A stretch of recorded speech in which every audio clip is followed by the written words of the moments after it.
तैयार हो क्या? बाइबल किस किसके पास है? अपना हथियार अपने साथ रखना। हालेलुया। हालेलुया। आज का यदि आपने वचन ले लिया और समझ लिया, आपकी पीढ़ियां चेंज हो जाएगी। हम यदि बाइबल को बड़े ध्यान से पढ़ते हैं, यदि न्यायों की पुस्तक को हम देखते हैं, जन्म से नाज़िर भी फैल हो गए, विफल हो गए अपने जीवन के अंदर। क्या हो गए? विफल हो गए, कंफ्यूज है अपने जीवन के अंदर। क्यों कंफ्यूज है? जब तक है आपका आत्मिक अगुवा यदि वो महासामर्थ से भरा हुआ नहीं है, स्वर्गीय मैप के साथ आपको उस मार्ग पे नहीं लेके जा रहा है, आप कभी सफल नहीं हो पाओगे। आप कभी सफल नहीं हो पाओगे। नाम काम नहीं करता कभी। सोचे कि हमने परमेश्वर का नाम ले लिया, इतने साल से हम परमेश्वर में हैं और हमारा भला हो जाएगा, नहीं होगा। समझ पा रहे हो क्या? यदि आप बाइबल का बड़ा गहरा अध्ययन करते हो, न्यायियों के अंदर क्या हो गए, जो याजक लोग थे वो फैल हो गए, विफल हो गए। लोग बोलते कि हमें सुलेमान जैसी बुद्धि दे परमेश्वर। सुलेमान के अंदर खुद के अंदर बुद्धि नहीं, वो तो बावड़ा हो गया। मूर्खता की बातें कर रहे। पशु और इंसान में क्या है? कोई फर्क ही नहीं है। अपने बच्चे के बारे में पता नहीं क्या क्या बोल रहा। सिमसोन के बारे में लोग कहते हैं कि हमें उस जैसी ताकत दे, मगर वो तो खुद क्या है? कंफ्यूज। ऐसे लग रहा है कोई सिरफिरा इंसान है, कुछ समझ ही नहीं आ रहा, उसको कुछ पता ही नहीं चल पा रहा कि वो करे क्या। हम देखेंगे न्यायियों की पुस्तक 13 अध्याय,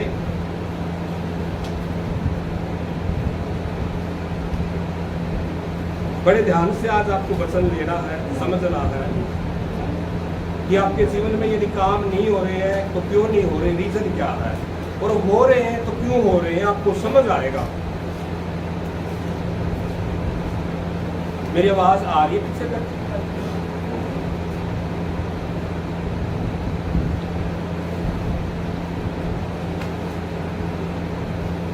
निकाले तो बोलो हालेलुया।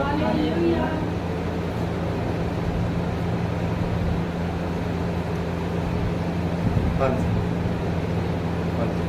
नई पुस्तक 13 अध्याय की 2 हाँ जी 2 हालेलुया।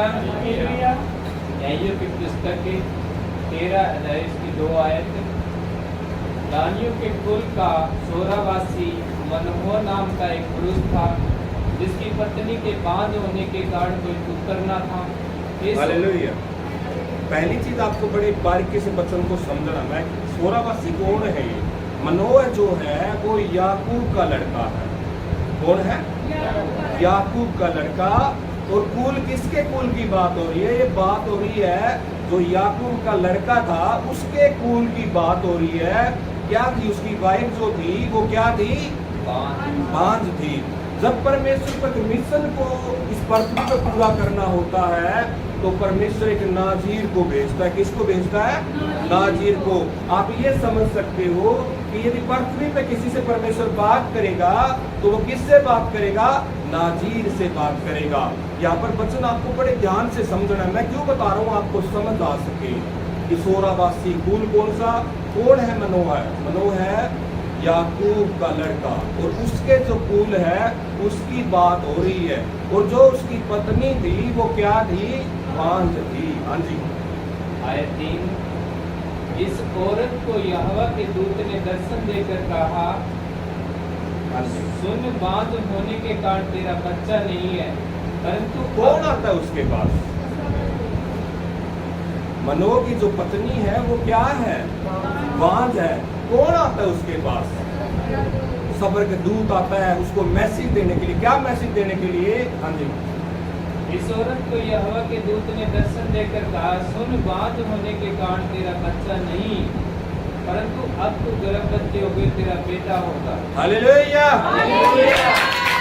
कहता है कि क्या कि वो बांझ थी, स्वर्गदूत उसके पास आता है, यहोवा का स्वर्गदूत, और आके उसको बोलता है कि अब तुझे क्या होगा? बेटा होगा। कौन सा बेटा होगा? हाँ जी। आयत 4। इसलिए अब सावधान रहे। इसलिए अब क्या रहे? हाँ जी। सावधान रहे कि ना तो दाखमंदू और या और किसी बात की मंदिरा पी और ना कोई अशुद्ध वस्तु खाए। क्या ना करना उसको। आप ये समझ लो, जो अंगूर से जो चीजें बनती है, अंगूर तो हम सब लोग ही खाते हैं या नहीं खाते हैं, मगर परमेश्वर ने यहाँ इसको क्या बोला, यदि आप इस बाइबल को, इस अध्याय को पढ़ोगे तो जो उसको जो पुत्र उत्पन्न होना था वो नाजीर उत्पन्न होना था। क्या उत्पन्न होना था? और नाजीर का मैं मतलब बताऊं आपको क्या होता है। परमेश्वर ने कहा कि जो तेरा वंश होगा, तेरा जो बेटा होगा वो नाजीर होगा, मगर परमेश्वर ने उसको हिदायत दी कि तुझे क्या नहीं खाना, दाखमंदू या दाखमधु तुझे नहीं पीना, किसी भांति की तुझे मदिरा नहीं पीनी। हाँ जी। कोई अशुद्ध वस्तु, कोई अशुद्ध वस्तु। हाँ जी। क्योंकि आयत 5, क्योंकि तू गर्भवती होगी और तेरे एक बेटा उत्पन्न होगा। कहते तू गर्भवती होगी, तुझे एक बेटा उत्पन्न होगा। उसकी हिदायत बताई उसने कि तुझे दाख रस नहीं पीना, तुझे मदिरा नहीं पीनी। जो मैं आपको बताता हूँ कि जो अंगूर जो है, अंगूर की बेल को भी नहीं छूना था उसको, अंगूर भी नहीं खाना था उसको, उसकी दाखलता को भी क्या नहीं कर सकती थी, वो छू नहीं सकती थी। हिदायत थी। यदि इसके अध्ययन को पढ़ते हो, एक नाजीर के लिए मन्नतें मांगी जाती है, और जब नाजीर के लिए मन्नतें मांगी जाती है, और जब तक नाजीर अपने आप को क्या रखता है, अलग रखता है, हिदायत कहती है कि वो किसी लोथ को नहीं छू सकता। इसको आप आगे देखोगे ये नाजिर कैसे फेल हो गया। क्या परमेश्वर का यही मिशन था?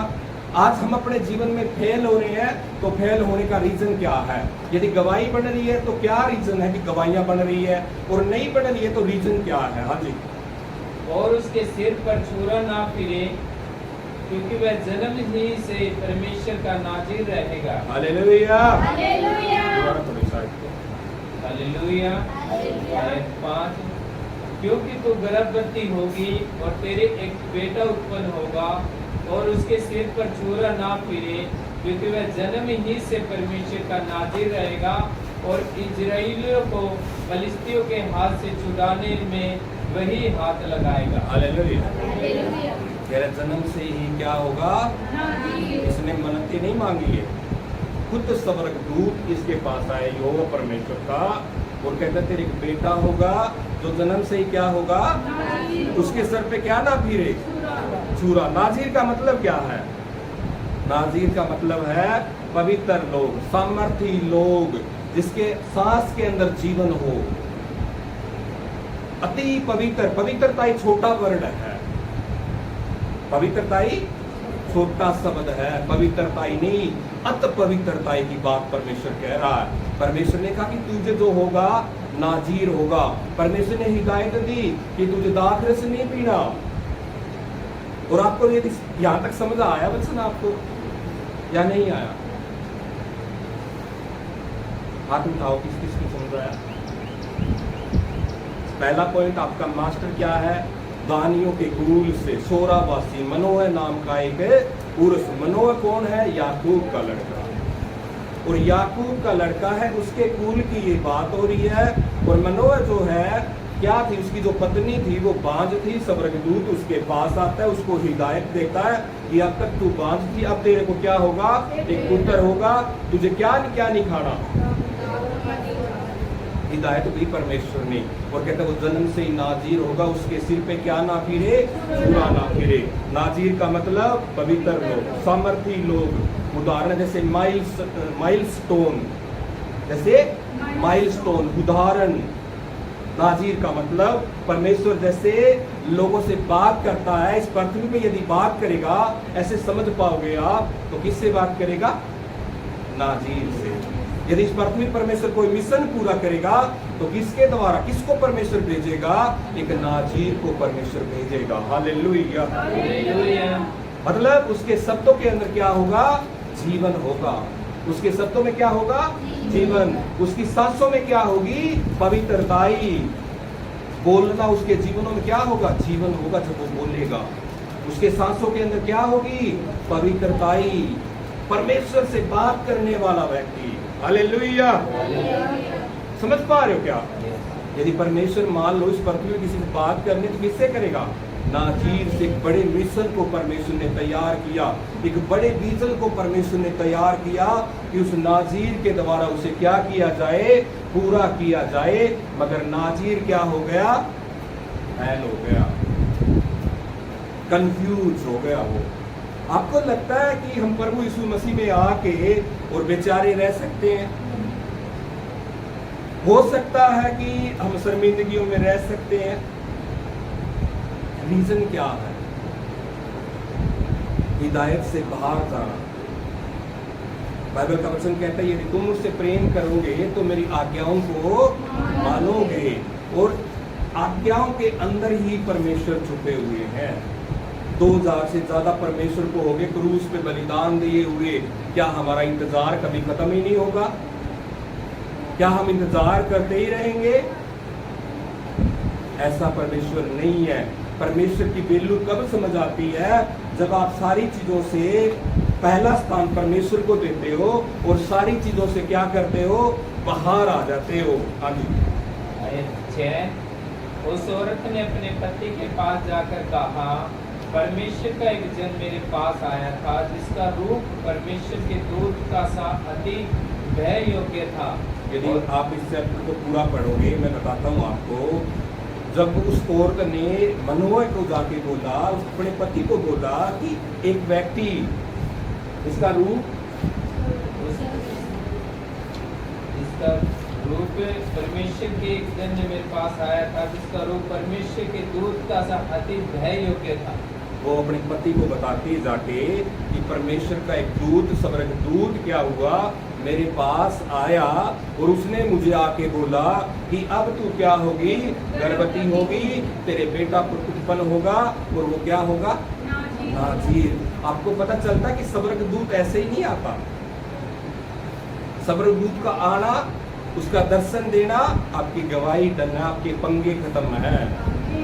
और स्वर्ग दूत जैसे ही उसका पति बताता है उसको यकीन नहीं होता, वो दोबारा से यहोवा परमेश्वर से विनती करता है। क्या करता है? विनती करता है कि जो स्वर्ग दूत मेरी पत्नी के पास आया फिर से उसे दोबारा भेज। स्वर्ग दूत एक बार आ जाता है, बड़ी बात है। उसका पति दोबारा क्या कर रहा है? विनती कर रहा है परमेश्वर से, और स्वर्ग दूत दोबारा आता है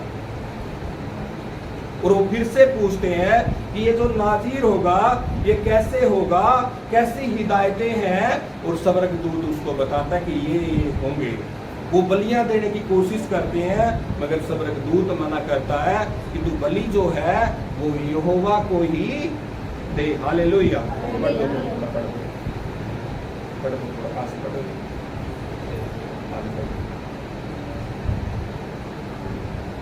और मैंने उससे पूछा कि तू कहाँ का है, और ना उसने मुझे अपना नाम बताया। आयत 7, परंतु उसने मुझसे कहा, सुन तू गर्भवती होगी और तेरा एक बेटा होगा, इसलिए अब ना तो दाख मंदू या और किसी बात की मदिरा पीना, ना कोई अशुद्ध वस्तु खाना, क्योंकि वह लड़का जन्म से मरण के दिन तक परमेश्वर का नाज़ीर रहेगा। आयत 8, तब मनोह ने यहोवा से यह विनती की, हे प्रभु मैं विनती कर सुन, परमेश्वर का वह जन जिसे तूने भेजा था फिर हमारे पास आए और सिखाए। क्या किया? विनती करी कि रहे परमेश्वर। फिर से वो स्वर्ग दूत एक बार आता, दोबारा नहीं आता। स्वर्ग दूत दोबारा क्यों आ रहा है? एक बड़े मिशन को पूरा करना था, एक बड़े मिशन को पूरा करना था। और नाजीर को परमेश्वर ने भेजा कि लोग इसके अंदर से परमेश्वर को देख सके, इसके सांसों के अंदर क्या हो? पवित्रता ही हो, इसके शब्दों के अंदर क्या हो? जीवन हो। हालेलुया। यदि इसी नाजीर के हम देखते हैं, गिनतियों निकालो 6 अध्याय, ये चैप्टर आपको पढ़ना है। 13, 14, 15, 16, 17 तक आपको पढ़ना है ताकि आप अच्छे से समझ पाओ। और इस वचन को आप समझ पागे और इस वचन को आपने ले लिया, आपकी पीढ़ियां चेंज होनी है, पीढ़ियां चेंज। मैं ऐसे ही नहीं बोल रहा हूँ। हालेलुया। गिनती 6 है, उसकी 1 से 11 तक में। यहां तक समझ पाए वचन?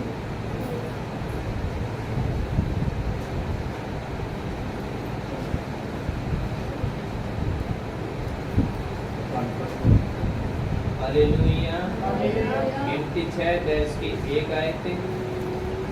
फिर यहोवा ने मूसा से कहा, आज तो इस्राएलियों से यह कह कि जब कोई पुरुष या औरत नाज़ीर की मन्नत बड़े ध्यान से सुनना, बड़े ध्यान से।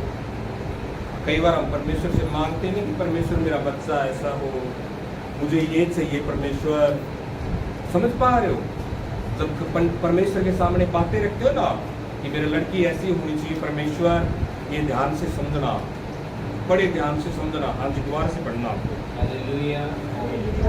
इस्राएलियों से कहे कि जब कोई पुरुष या औरत नाज़ीर की मन्नत अर्थात अपने को यहोवा के लिए न्यारा करने की, कहता क्या? नाज़ीर के लिए क्या मांगे? मन्नत मांगे। और जो अपने आप को उस मन्नत के लिए क्या कर ले? अलग कर ले। हाँ जी, न्यारा करने की विशेष मन्नत माने। हाँ जी, आयत 3। तब वह दाख मधु आदि मंदिरा से अलग रहे। कहता वह दाख मधु और मदिरा से अलग रहे। हाँ जी, वह ना दाख मधु और ना मदिरा का सिरका पिए और ना दाख का कुछ रस भी पिए। समझ पा रहे हो क्या? क्या ना किए? ना दाख मधु, ना मदिरा, ना सिरका और ना दाख रस पिए। हाँ जी, वर्ण दाख ना खाए, चाहे वर्ण दाख है ना खाए, चाहे वो हरी हो।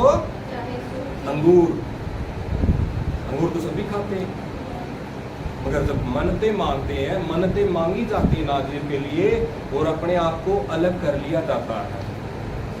परमेश्वर ने कहा कि वो ना दाख रस पिए, ना मदिरा पिए, ना वो दाख हरी खाए और ना ही। हाँ जी, आयत 4।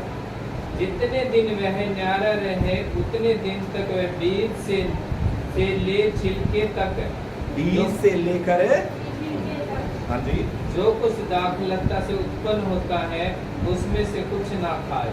उसमें से कुछ भी, उसमें से कुछ भी ना खाए। हिदायत दी परमेश्वर ने, आज्ञा दी परमेश्वर ने। हालेलुया। हाँ जी, आयत 5। फिर जितने दिन उसने न्यारा रहने की मन्नत मानी हो उतने दिन तक वह अपने सिर पर छुरा ना फिराए। हाँ जी, और जब तक वे दिन पूरे ना हो जिनमें वह यहोवा के लिए न्यारा रहे, तब तक वह पवित्र ठहरेगा और अपने सिर के बालों को बढ़ाए रहे। आयत 6। जितने दिन वह यहोवा के लिए न्यारा रहे उतने दिन तक किसी लोथ के पास ना जाए। किसके पास? किसके पास नहीं जाना? लोथ के पास नहीं जाना। आपको लगता है कि वो आज मैंने फास्टिंग रखी थी, कल चेक करेंगे, कुछ हुआ नहीं है। आप बाइबल को बड़े ध्यान से पढ़ो। जब इजरायली लोगों ने मिस्टेक किया है, उनको पनिश किया गया। 18 साल, 20 साल, फिर 18 साल, फिर 20 साल परमेश्वर ने उनको पनिश किया, उनको सजा परमेश्वर ने दी और परमेश्वर ने उनकी तरफ देखना ही बंद कर दिया। अपना जो फेस था परमेश्वर ने फेर लिया, उनकी तरफ फेस परमेश्वर ने नहीं किया। समझ पा रहे हो क्या? हिदायतों के अंदर ही परमेश्वर छुपा हुआ है। आप हिदायतों से बाहर जाओगे, अपने अंदर भूख को नहीं दिखाओगे, परमेश्वर काम नहीं करता है। परमेश्वर का एक अपना तरीका है, परमेश्वर की अपनी एक योजना है। जब आप भूख दिखाते हो कि परमेश्वर मैं तैयार हूँ, ये वचन मेरे लिए है और परमेश्वर मैं आपकी हिदायतों में चलूंगा, और आप नहीं चल सकते हो, जो बोलते हो कि परमेश्वर मुझे हिदायतों में चलना और उसमें बना रहना सिखा। आप बाइबल के एक एक शब्द पकड़ लो। आप बाइबल कहता है तुम तो परमेश्वर के वारिस हो, परमेश्वर का आत्मा तुम्हारी गवाहियां देता है कि तुम तो ना तो लहू से ना किसी मनुष्य से, कहता तुम परमेश्वर से उत्पन्न हो चुके हो। जो व्यक्ति परमेश्वर से उत्पन्न हो चुका हो, वारिस का मतलब समझते हो? जो व्यक्ति अपने पिता के लहू के द्वारा उत्पन्न होता है वो होता है वारिस। जिसके अंदर जीसस क्राइस्ट का लहू आ चुका हो, क्या वो अपने जीवन में सेम रह सकता है?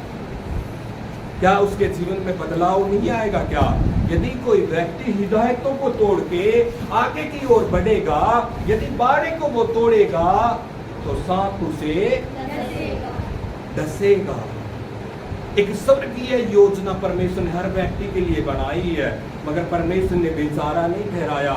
एक टाइम था कि मैं जॉब करता था, मेरी अच्छी सैलरी थी, अच्छी इनकम थी मेरी,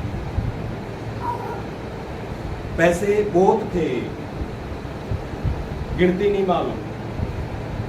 मेरे एक समय आया, कैंसर हो गया, आंखों से दिखना बंद हो गया, पूरी तरह से ब्लाइंड हो गया, पैसे धरे के धराए रह गए। समझ पा रहे हो क्या? जीवन नहीं दे पाए। परमेश्वर से विनती करी, दुआ करी कि परमेश्वर आपका शब्द भी निर्धारित करता है सही समय पर सही शब्द, हिदायतों के साथ आपका शब्द। मैंने कहा परमेश्वर मुझे कैंसर नहीं हो सकती। क्यों नहीं हो सकती?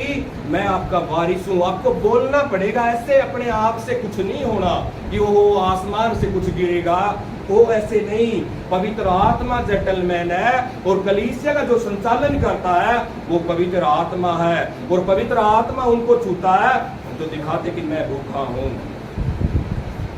मेरे अंदर प्यास है परमेश्वर, मैं तैयार हूं परमेश्वर, मुझे चाहिए। परमेश्वर उनको भर देता है, आनंद से परिपूर्ण कर देता है, सामर्थ्य से परिपूर्ण कर देता है। हालेलुया। बेचारे नहीं रह सकते हो आपको हिदायतों के अंदर बना रहना पड़ेगा। परमेश्वर ने जो आज्ञाएं दी है उनको फॉलो करना पड़ेगा। आप बाइबल को ध्यान से पढ़ो। लोग बलियां देते थे मगर परमेश्वर ने बलियों को खत्म कर दिया। क्यों? जीसस क्राइस्ट को हमारे लिए परमेश्वर ने भेज दिया और हमारी जगह यीशु मसीह ने क्या कर दी? बलि दे दी। आपने प्रचार बहुत सुना होगा, लोग क्या कहते हैं कि सैमसन जैसी, सिमसोन, सैमसन, आपने पढ़ा होगा बाइबल के अंदर, ताकत मांगते हैं कि परमेश्वर मुझे इस जैसा बना, मैं आपको दिखाऊंगा कि वो कर क्या रहा है। ऐसे लग रहा है कि वो कंफ्यूज अपने जीवन के अंदर। एक सिरफिरा व्यक्ति नहीं होता जो अपनी मर्जी की करता है, वो अपने हिदायतों से बाहर है, वो मारा जाता है, उसकी आंखें फोड़ दी जाती है। वो खेल बना रहा परमेश्वर का, वो तमाशा बना रहा है कि देखो सामर्थ के साथ मजाक कर रहा है। वो यहोवा परमेश्वर का क्या कर रहा है? मजाक। परमेश्वर भी वहां लग रहे हैं कि ये क्या है। हालेलुया। हाँ जी। आयत 7, चाहे उसका पिता या माता या भाई। आयत 6, जितने दिन वह यहोवा के लिए न्यारा रहे उतने दिन तक किसी लोथ के पास ना जाए। कहता है जितने दिन वह यहोवा के लिए न्यारा रहे, जो मन्नत मांगी गई उसके लिए वो क्या रहे? न्यारा रहे। वो किसी लोथ के पास ना जाए। वो लोथ किस किस की हो जाए? हाँ जी। आयत 7, चाहे उसके पिता की हो, हाँ जी, या माता या भाई या बहन भी मरे तो भी वह उनके कारण अशुद्ध ना हो। आज नहीं लगता है ना कि हर चीज बड़ी आसान है जी? लगता है ना? देखो आप, एक नाजीर के लिए कितनी बड़ी हिदायत दे रखी है। एक नाजीर जो है वो लोथ के पास नहीं जा सकता। जितने दिन तक उसने मन्नत मांगी है, जितने दिन के लिए उसने अपने आप को न्यारा कर दिया है, यदि उसकी माता मर जाए वो उसकी वजह से भी अशुद्ध ठहरेगा। तो यदि उसका पिता मर जाए तो उसकी वजह से भी वो क्या ठहरेगा? अशुद्ध ठहरेगा। यदि उसकी बहन मर जाए उसकी वजह से भी वो क्या ठहरेगा? अशुद्ध। यदि अचानक उसके पास कोई मौत हो जाए फिर भी वो क्या ठहरेगा? क्योंकि अपने परमेश्वर के लिए न्यारा रहने का ये चिन्ह उसके सिर पर होगा। क्या होगा? उसका चिन्ह जो था वो किस पे था? उसके सिर पे, उसके बालों के अंदर था। हालेलुया। हाँ जी। आयत 8, अपने न्यारे रहने के सारे दिनों में वह यहोवा के लिए पवित्र ठहरा रहे। आयत 9, यदि कोई उसके पास अचानक मर जाए और उसके न्यारे रहने का जो चिन्ह उसके सिर पर होगा वह अशुद्ध हो जाए तो वह क्या हो जाएगा? वह अशुद्ध हो जाएगा। अचानक कोई उसके पास मर भी जाए तो भी वो क्या होगा? अशुद्ध होगा। हाँ जी। तो वह शुद्ध होने के लिए अर्थात 7वें दिन अपना सिर मुंडवाए। वो शुद्ध होने के लिए क्या करे? अपने सिर को मुंडवा दे। हाँ जी। आयत 10, और 8वें दिन में 2 पंडुक या कबूतरी के 2 बच्चे मिलाप वाले तंबू के द्वार पर। जब क्या हो जाएगा? अशुद्ध हो जाएगा तो क्या करना है? उसको अपना सिर मुंडवा लेना है और 2 कबूतरी के बच्चे याजक के पास लेके जाना है और वो क्या करेगा? याजक फिर से उसे क्या करेगा? शुद्ध करेगा। हाँ जी। 11 पढ़ो। आयत 11, और याजक एक को पाप बलि और दूसरे को होम बलि करके उसके लिए प्रायश्चित करे, क्योंकि वह लोथ के कारण पापी ठहरा। लोथ के कारण पापी ठहरा। आप ये सोच रहे हो, ये मत सोचो कि हो हम क्या लोथ को नहीं छू सकते। यहाँ पर बात किसकी हो रही है? नाजीर की हो रही है। हालेलुया। अब सोचे इतनी तकड़ी हिदायत कैसे दे दी? ये नाजीर के बारे में परमेश्वर बात कर रहा है। किसके बारे में? नाजीर की हिदायतें हैं। एक नाजीर की हिदायत क्या है? एक नाजीर को कैसे चलना है? परमेश्वर उसको देखता है कि वो क्या बोलता है, क्या सुनता है, कहाँ देखता है, कैसे वो चलता है, क्या खाता है, क्या पीता है। परमेश्वर का फोकस रहता है नाजीर के ऊपर। नाजीर ऐसे ही नहीं है और आप ऐसे ही नहीं हो। मैं बोलता हूँ आप तो नाजीर से भी उत्तम हो। नाजीर तो वो तो फैल हो गया। आप यदि अपने जीवन में टेस्टमनिया नहीं है फिर भी परमेश्वर में खड़े हो। यदि आपके जीवनों में काम नहीं हो रहा फिर भी आप खड़े हो। ये परमेश्वर को भाता है। और जिसके जीवन में रीजन भी नहीं है कि मैं कैसे परमेश्वर की महिमा करूं, उसको तो और नाच के करना चाहिए, क्योंकि उसके लिए स्वर्ग से मैप है, स्वर्ग से योजना है। हालेलुया। अब क्या पढ़ा?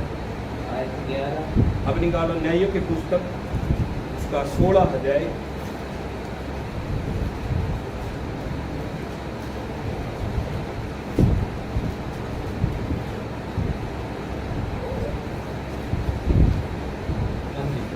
उसकी 1 से 3 तक पढ़े। हालेलुया। निकालिए तो बोलो हालेलुया। न्यायों की पुस्तक उसकी 6 अध्याय उसकी 1 आयत। न्यायों की पुस्तक 16। 16। तब सिमसोन गाजा को गया और वहां एक वेश्या को देखकर उसके पास गया। देखो नाजीर के काम देखो क्या कर रहा है, कहाँ जा रहा है। परमेश्वर ने क्या हिदायत दे रखी है उसको? क्या परमेश्वर ने नाजीर को इसलिए भेजा कि वो ऐसा करे, वो पाप करे, वो व्यभिचार के अंदर चला जाए? कहाँ गया वो? गाजा को गया, एक वेश्या के पास गया। क्या नाजीर ये करने के लिए परमेश्वर ने भेजा उसे? क्या ये काम करने के लिए क्या परमेश्वर का ये मिशन था? नाजीर का बहुत बड़ा मतलब है। मैं एक पॉइंट बता सकता हूँ आपको। जब मैं इसको पढ़ा मैं हैरान हो गया। मैं कि ये नाजीर, मैंने बहुत बार प्रचार सुना है कि लोग कहते कि हमें बुद्धि दे, हमें ताकत दे, हमें सिमसोन जैसा बना। ये उसी की तो बात हो रही है। ये वही तो नाजीर है। अब उनकी हरकतों से आपको समझ आएगा कि नाजीर, जन्म से नाजीर भी क्या हो गया? फैल हो गया। क्यों फैल हुआ? हाजी आयत 2।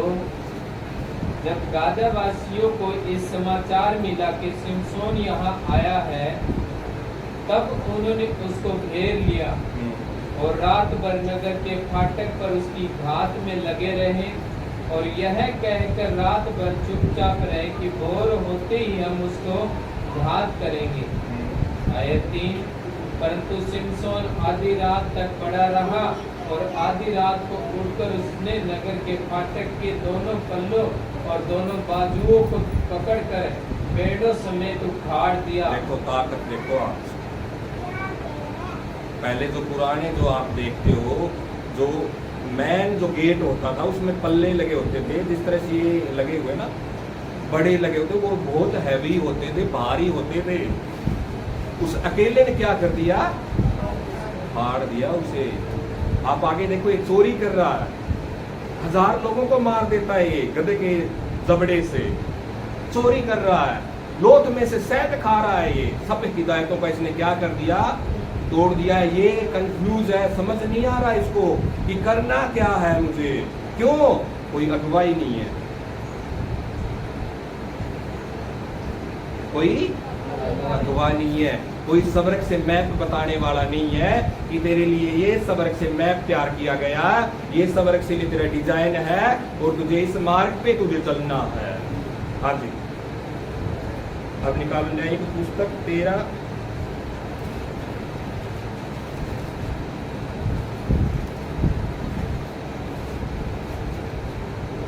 1, 2 और 3 को दोबारा पढ़ो। एक दो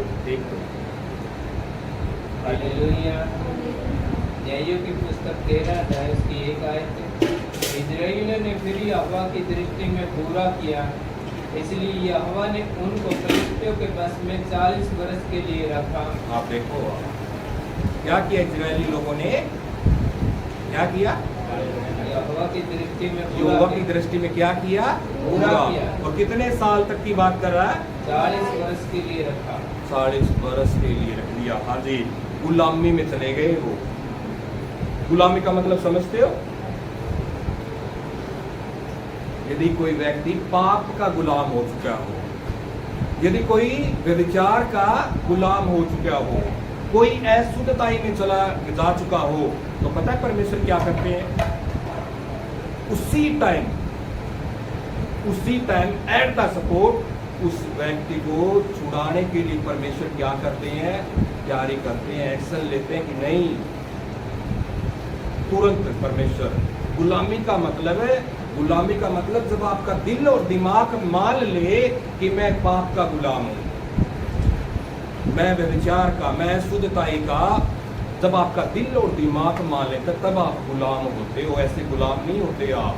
और जब कोई व्यक्ति गुलामी के अंदर जाता है, परमेश्वर इंतजाम करता है उसका, उसी टाइम उसको छुड़ाने का और उसको बाहर निकालने का। हाँ जी,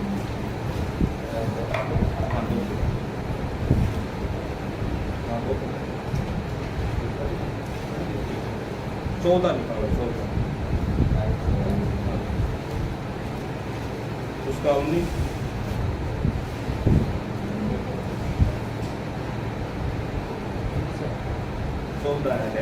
उसका 19।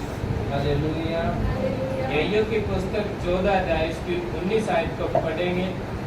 तब यहोवा का आत्मा उस पर बल से उतरा और उसने अस्कलोन को जाकर वहां के 30 पुरुषों को मार डाला और उनका धन लूटकर 30 जोड़े कपड़ों को पहली के बताने को दे दिए।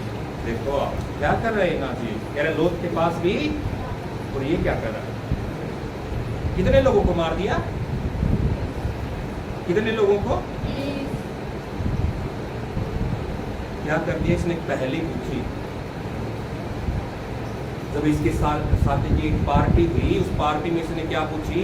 एक पहली पूछी कि यदि कोई पहली का जवाब बताएगा तो मैं उसे 30 जोड़े कपड़े दूंगा। और यहाँ पर ये क्या कर रहा है? उनको मार रहा है, कपड़े चुरा रहा है। ये ना जी, समझ पा रहे हो?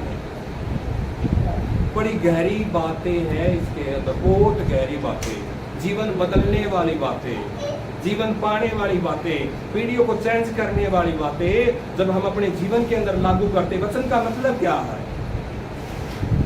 ये सुन लिया बस। वचन का मतलब आपके स्वभाव के साथ, आपके चरित्र के साथ, आपके गुणों के साथ वो वचन काम कर रहा है या नहीं कर रहा, वो आपके साथ मैच कर रहा है या नहीं करता। वचन आपको मारता है किस चीज से? बुराइयों से, और आत्मा आपको जिलाती है और जीवन देती है, और वो ही है पवित्र आत्मा। आप छुड़ाए नहीं जा रहे हो, रीजन यही है। हालेलुया। हाँ जी, 19 वर्ष। तब यहोवा का आत्मा उस पर बल से उतरा और उसने अस्कलोन को जाकर वहां के 30 पुरुषों को मार डाला और उनका धन लूटकर 30 जोड़े कपड़ों को पहली के बताने वालों को दे दिए। तब उसका क्रोध भड़का और वह अपने पिता के घर चला गया। क्या कर रहा है? मार रहा है, लोथ के पास जाना ही नहीं, चोरियां कर रहा है कपड़ों के लिए। इसी की आप देखो 5, 6, 8, 9, 14 की 5, 6, 8, 9। हालेलुया। 14 आयत उसकी 5। तब सिमसोन अपने माता पिता के संग ले तिम्ना को चलकर तिम्ना की दाख की बारी के पास पहुंचा और वहां उसके सामने एक जवान सिंह गरजने लगा। क्या करने लग गया? एक शेर गरजने लग गया। हाँ जी। आयत 6। तब यहोवा का आत्मा उस पर बल से उतरा और यद्यपि उसके हाथ में कुछ ना था तो भी उसने उसको ऐसा फाड़ डाला जैसे कोई बकरी का बच्चा फाड़े। अपना यह काम उसने अपने पिता या क्या माता कर को दिया? न उस बतलाया। शेर को उसने क्या कर दिया? मार दिया, फाड़ दिया। जैसे बकरी के छोटे बच्चे को फाड़ते हैं, उसी तरह से उसने क्या कर दिया? शेर को फाड़ दिया, मार दिया उसको उसने। और ये बात उसने अपने माता पिता को नहीं बताई। और सब लोग कहाँ जा रहे थे? तिम्ना को जा रहे थे। जब एक दाग की बारी थी, वहां पर क्या हुआ? शेर उनके सामने आ गया, उस लड़के के सामने आ गया, सिमसोन के सामने आ गया। हाँ जी, ऐसा हाँ जी। हालेलुया। उस दिनों के बीतने पर वह उसे लाने को लौट चला और उस सिंह की लौट को देखने के लिए मार्ग से मुड़ गया। तो क्या देखा कि सिंह की लौट में मधुमक्खियों का एक झुंड और मधु भी है। आयत 9। तब वह उसमें से कुछ हाथ में लेकर खाते खाते अपने माता पिता के पास गया और उनको ये बिना बताए कि मैंने इसको सिंह की लौट में से देखो, निकाला। शेर को मार दिया, फिर ये वापस तिम्ना को जा रहा था। क्या कर रहा है? लोथ के अंदर क्या लगा हुआ है? लोथ में से क्या कर रहा है? सेब को तोड़ रहा है और खुद भी खा रहा है और अपने माता पिता को भी दे रहा है कि लो खा लो। और वचन कहता है वहां पर तुझे लोथ को भी नहीं छूना है। नाज़ीर के लिए हिदायत दी परमेश्वर ने। जब मन्नतें मांगी जाती है तो उसकी आज्ञाएं क्या है? कि मैंने इसको सिंह की लौट में से निकाला, कुछ दिया और उन्होंने उसे भी खाया। आयत 10। तब उसका पिता नहीं समझ पा रहे? आपको लग रहा है कि कोई भी हिदायत फॉलो कर रहा है? भाई कोई भी हिदायत लग रहा है आपको फॉलो कर रहा है कि ये मान रहा है, ये मान रहा है, ये मान रहा है। और लोग क्या मांग रहे हैं? ताकत मांग रहे हैं, सिमसोन जैसी ताकत चाहिए क्या? सिमसोन जैसी कोई काम की नहीं है। एक सिर फिरा व्यक्ति है, अपनी मन मर्जी जो इसको मन में आ रहा है, जो इसका मन कर रहा है, ये वही कर रहा है। हाँ जी,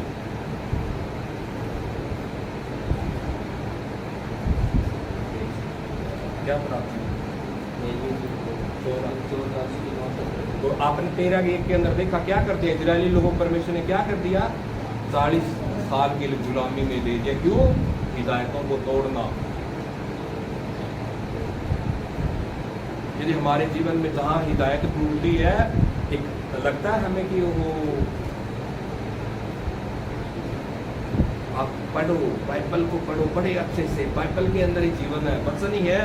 कहता है अपने वचन के द्वारा हमें चंगा करता और जिस गड्ढे में पड़े उस गड्ढे में से बाहर निकालता है। उसी गड्ढे में से वो क्या करेगा? बाहर निकालेगा। 15 देखो, नहीं 15 आ जाएगा। एक से पढ़ो। हालेलुया। यही की पुस्तक उसकी 15 अध्याय उसकी 1 आयत।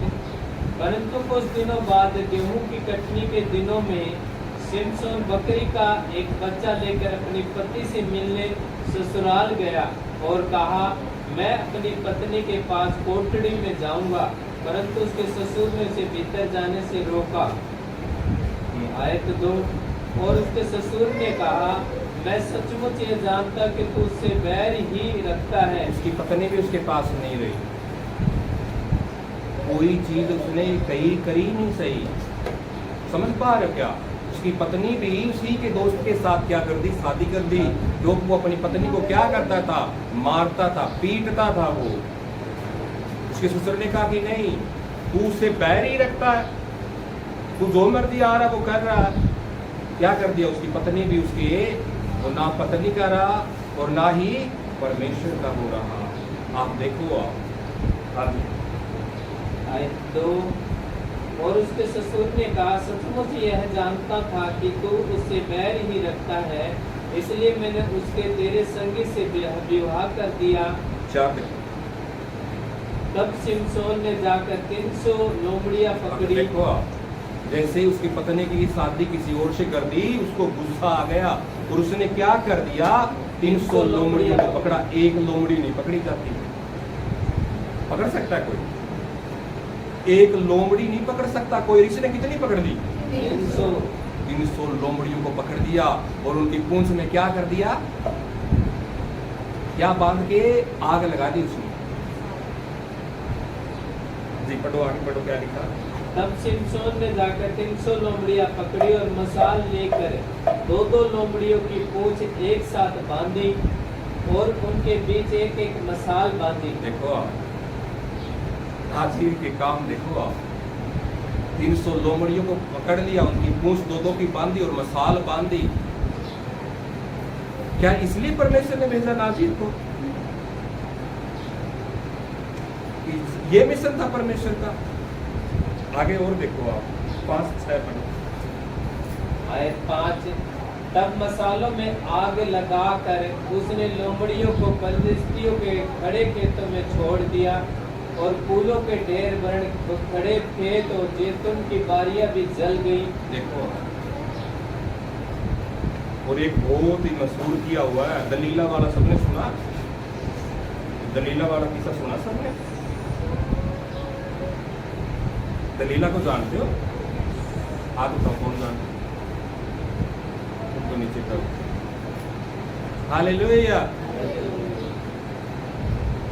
मैं ये वचन ना बड़ा शॉर्ट में लेके चला हूँ, बहुत शॉर्ट में। बहुत हैरान, जीवन चेंज होना ही होना है। देखते हैं दलीला कौन है। एक पॉइंट को लेके चलते, मैं ऐसे बताना फिर आपको। इसी का निकालो 16 और उसका 4।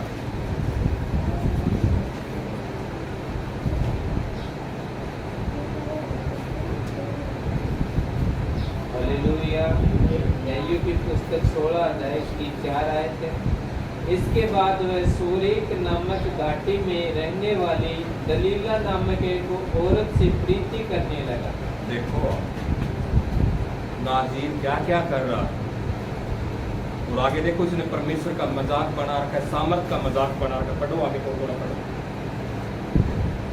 तब फलिस्तियों के सरदारों ने इस औरत के पास जाके कहा, तू उसको फुसलाकर पूछ के उसके महाबल का भेद क्या और कौन सा उपाय करके हम उस पर ऐसे वो प्रबल हो। इतना ताकतवर था, उसे कोई पकड़ नहीं कर सकता था, उसका कोई मुकाबला नहीं कर सकता था। जब वो दलीला के पास गया, वो उससे प्रीति रखता था, तो फिलिस्तीन लोग आते हैं, वो पूछते हैं, कह रहे हम तेरे को पैसे का लोभ देते हैं। कह रहे तुझके महाबल का भेद क्या है वो जान। वो कभी बोलता है बिना सूखी हुई रस्सियों से मुझे बांध दो, मेरे बालों को बांध दो, मेरा बल चला जाएगा। उसने यहाँ सामर्थ का परमेश्वर यहोवा के विजन का क्या बना रखा है, मजाक बना रखा है। समझ पा रहे हो क्या? आप इसको आगे पढ़ोगे, बड़ा शॉर्ट में लिया मैंने ये। आप 13 से पढ़ना, आपको 13, 14, 15, 16, 17 तक पढ़ो, आपको सब कुछ समझ में आ जाएगा। हाँ जी। आयत 13। तब दलीला ने सिमसोन से कहा, अब तक तू मुझसे छल करता और झूठ बोलता आया है। अब मुझे बता कि तू कहाँ से बंध सकता है। उसने कहा, यदि तू मेरे सिर की सातों लटे ताने में बूंद दे, उन्हें तो बंध सकूंगा। आयत 14। अतः उसने उसे खूंटी से जकड़ा। तब उसने कहा, हे सिमसोन, फलिस्ती तेरी घात में है।